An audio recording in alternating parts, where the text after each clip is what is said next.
Tala Fou o Tala Fou o Radio Samoa I tala mai Ausetalia.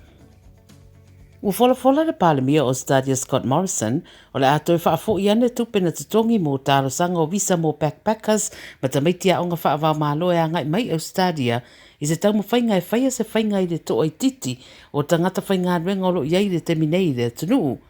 Whai mai le palemia o le ono sa rau tolu se furu le fi mo tamaiti a onga whaavau malo le a kawa I le whainga lea mo le isi walu vai aso o le asa so mai. Pai mai Morrison se lau lima sepulu wafe tamaiti a onga whaava malo ma le 2 wafe lima se rau o backpackers e eio lātou visa ma ua ia wala awai a ngai mai Ausetalia.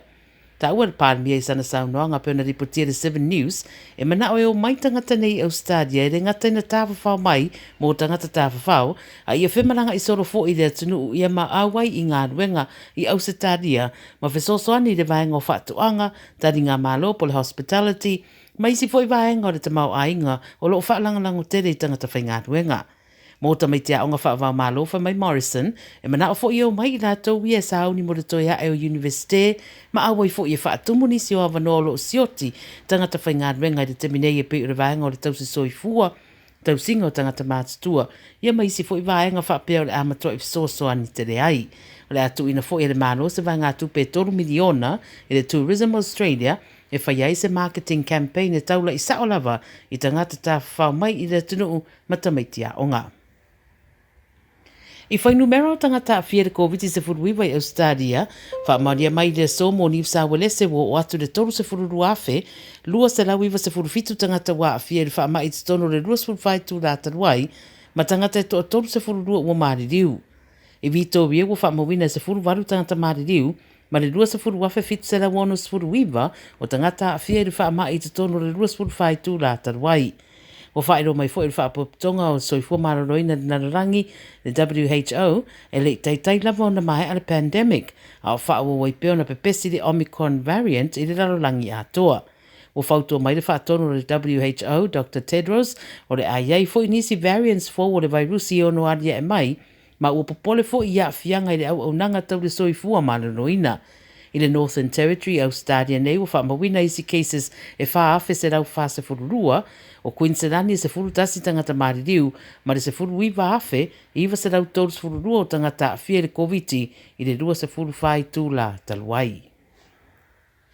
O whaamania mai leo New South Wales, o lato mawaina le tino mariwa se teni titi I se paelo se iturou, I le vaenga o iei le Colo River. E o mai le teminei le I whaamautino aina mai le o maniu ana mawaina le tino mariu le fesosoani, ale au maulu leo le asona nafi. O mōria leo se ali I le fasio te tangata I le amata upu na tausa I ai le tini titi mai le vaiaso taruai le whaitu o Blue Mountains. O le rie torusu rua tausanga po ena mai se whale I Surrey Hills I le pōna pō, ai le o mawhaiona tala I nei tua. Na tu rai mo sina taimi le tāwana nei lai le whamsinonga I sini, whaonga ai le visual link, ai whamailana loia I ripoti, o le ari I walewa no whea ngai mangase ngase re mawhau, ma ua tarosanga ina le whaio se siaki tau le soifua malaloina. O le asu se furu walua mati e toi tura iei le whamsinonga I Penrith. O le teni titi e iwa tausanga I le o mawhaino toi whailoina le ingoa le teminei, o na ua iei mōrianga ua whaia, sa tā whawhau maluna ai ngai Mount Wilson, pe amara se lau 2 kilomita le tui mātu I se C4 sini.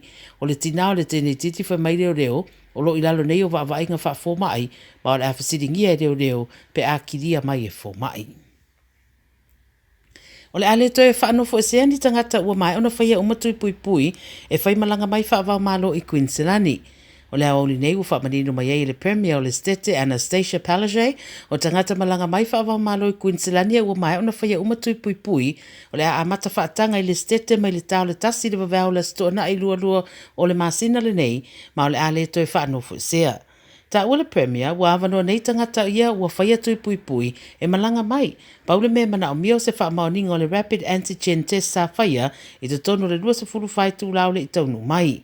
Whamai ai o le suinga I tūla whono ua whaia ina ua ausia fo I le Stete, le iwa sutasi tesi ma le 5% o tangata ua whaia urua I tui pui, ma le valus valu tesi ma le valus 2% o tangata ua mai ona whaia umatui e lua. O le teminei, Queensland e valu se lau torusu 5 ngasa ro COVID o lo I wharmai e au fiei le toa 5 sfururua I vaenga tinga ina, ma le toa se furu valu o lo wha maanawa I masini wha maanawa. Le so foi u fala ro mai ai u fai titia mai nei le na le tolu masina le vai te tau na yelo tui pui lo na lua ma le posta ia ma ualo ia nei le fa mamaluina I Victoria a o New South Wales fa to a fa mamalu I le aso for raile le vai se nei. Tala muli mo tua fa leo le fia le premier o New South Wales Dominic Perrottet I le ngā o le tusa ma le fasa furulu afe rapid antigen test mai se warehouse I Mascot I le pōna pō. Fa mai le premier o se winga mata ngā tele.